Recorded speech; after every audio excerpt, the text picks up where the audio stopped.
வாழ்க வையகம், வாழ்க வையகம், வாழ்க வளமுடன்.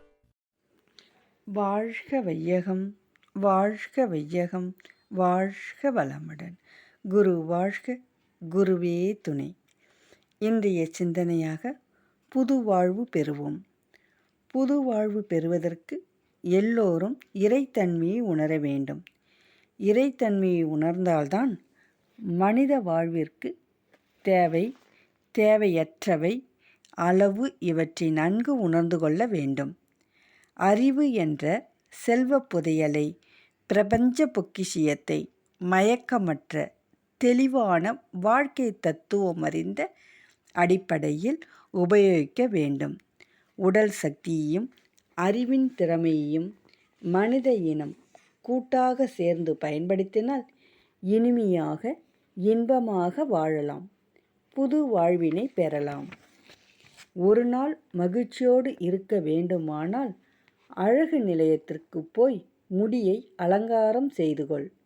ஒரு வாரம் மகிழ்ச்சியாக இருக்க வேண்டுமானால் ஒரு வாகனம் வாங்கு. ஒரு மாதம் மகிழ்ச்சியாக இருக்க வேண்டுமானால் திருமணம் செய்து கொள்.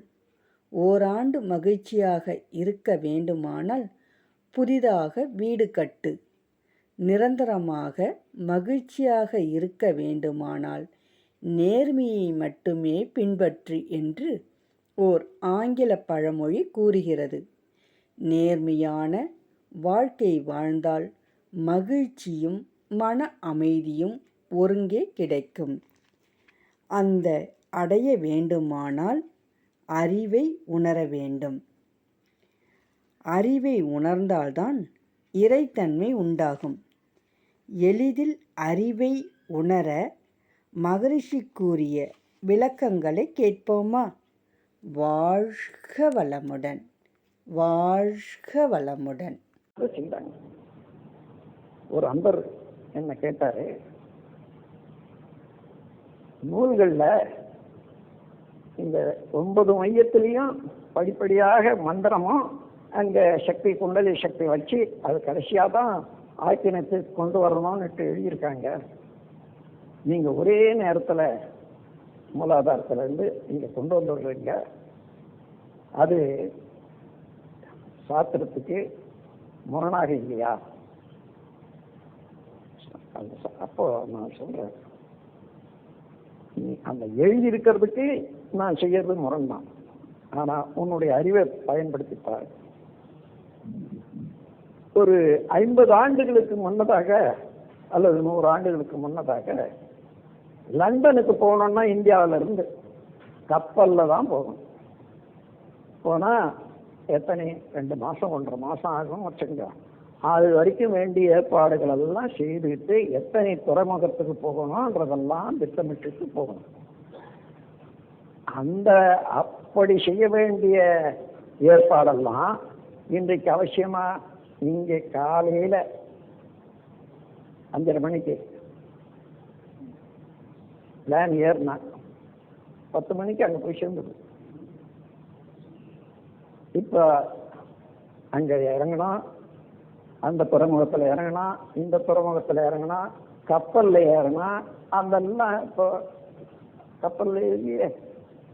அப்போ அந்த காலத்துக்கு தகுந்தவாறு, இடத்துக்கு தகுந்தவாறு இங்கதான் யுக்தி அனுபவம் என்பது வருது. அதனால ஏதோ பலர் பலவாறாக பேசுறாங்க, அது இது ஒத்துக்காது இது ஒத்துக்காதுன்னுட்டு ஒன்றோட ஒன்று முடிச்சு போட்டு நீங்க போராடிக்கிட்டே இருக்க வேண்டியதில்லை. நீங்களா தீர்மானம் பண்ணலாம், இது காலத்தால அது தேவை.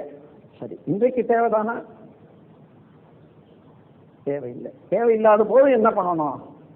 அதை மாற்றி புதுமைக்கு வந்துடும். அப்படி வராத போனா பழமையில ஏற்பட்ட எல்லா சடங்கு சம்பிரதாயங்கள், கருத்துக்கள் எல்லாம் மனிதனுடைய வாழ்க்கையில பாரமாக. இதற்காகத்தான் இறை உணர்வு வேண்டும்.